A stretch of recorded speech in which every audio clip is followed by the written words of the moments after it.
இனிமே கண்ணை மூடிட்டு கடலை எண்ணெய் வாங்கலாம்.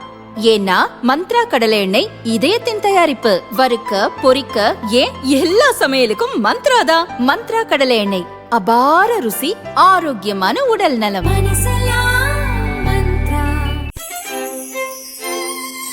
இந்த அக்ஷய திருத்தியை பிரின்ஸ் ஜுவல்லரியுடன் கொண்டாடுங்கள். உங்கள் வளங்களை இரட்டிப்பாக்குங்கள். மகளிர் இடஒதுக்கீடு மசோதா, தொகுதி மறுவரையறை மசோதா தொடர்பாக ஸ்டாலின் விடுத்த எச்சரிக்கைக்கு தமிழக பாஜக தலைவர் நைனா நாகேந்திரன் பதிலடி கொடுத்தார். நாட்டில் நடைபெறுகிற திராவிட முன்னேற்ற கழக அரசுக்கு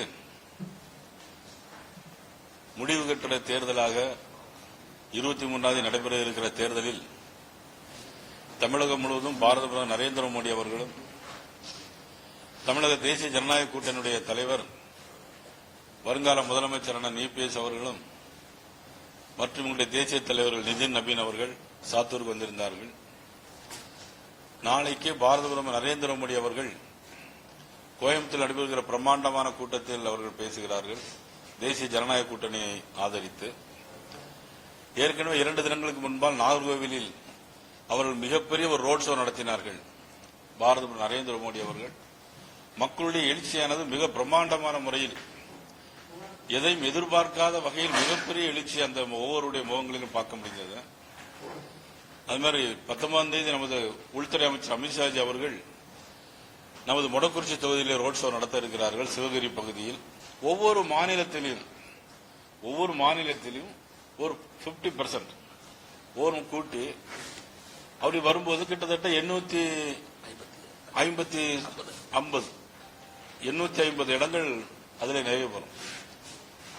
அதற்கு நம்முடைய முதலமைச்சர் எதற்கு எடுத்தாலும் ஒரே எதிர்ப்பு போராட்டம். இந்த 5 வருஷமும் அவர் மக்களுக்கான திட்டங்கள் எதுவும் ஏற்படல. தன்னுடைய மக்கள் வசதி ஒரு பக்கம், அப்புறம் எந்த காரியத்தை எடுத்தாலும் மத்திய அரசுக்கு எதிர்ப்பு, எங்களுக்கும் டில்லிக்கும் போட்டி, இதே தான் சொல்லிட்டு இருப்பாங்க. ஒரு விஷயத்தை நீங்க எல்லாம் உணரணும். இந்தியா சுதந்திரம் அடைஞ்சு 75 ஆண்டுகள் ஆச்சு. அன்னைக்கு 40 கோடி மக்கள், இன்னைக்கு 140 கோடி மக்கள் இன்னைக்கு இருக்கிறாங்க. அப்போ ஒரு மாற்றங்கள் வேண்டுமா இல்லையா?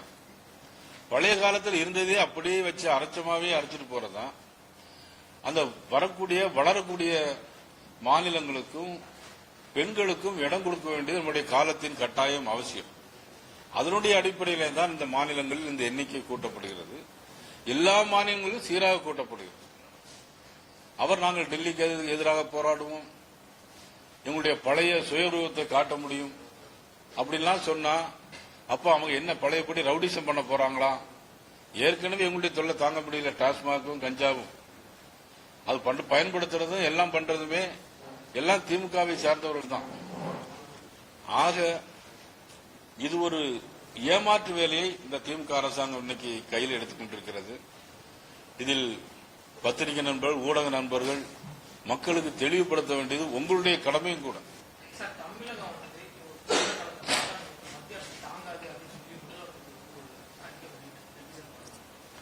இல்ல, அதுதான் முதலமைச்சர் நல்லதான் பேசிட்டு இருந்தாரு. இப்ப திடீர்னு என்னன்னா அவர்களுக்கு தோல்வி பயம் வந்துருச்சு, முழுக்க தோல்வி பயம் வந்துருச்சு. இப்படிதான் எமர்ஜென்சி காலத்துல திமுக ரொம்ப பேசினாங்க. பிறகு திமுக எல்லாரையும் எமர்ஜென்சியில ஜெயில பிடிச்சு அடைச்சாங்க. அந்த மாதிரி ஒரு சூழலுக்கு அவங்க ஆளாயிருவாங்களோன்னு என்னுடைய ஒரு பயம் தான் எனக்கு. அப்பெல்லாம் பாத்தீங்கன்னா திமுக தோல்ல துண்டு போட்டா கீழே வர ரோட்ல தூத்துட்டே போகும். போலீஸ் ஸ்டேஷன்ல சேர தூக்கி போட்டு உட்காருவாங்க, போலீஸ் மதிக்க மாட்டாங்க. இப்ப போலீஸுக்கு மரியாதை இல்ல, போலீஸ் எங்க வேலை செய்யறாங்கன்னு தெரியல. இந்த மாதிரி ஒரு முதலமைச்சர் பேசுவது வருந்தத்தக்கது.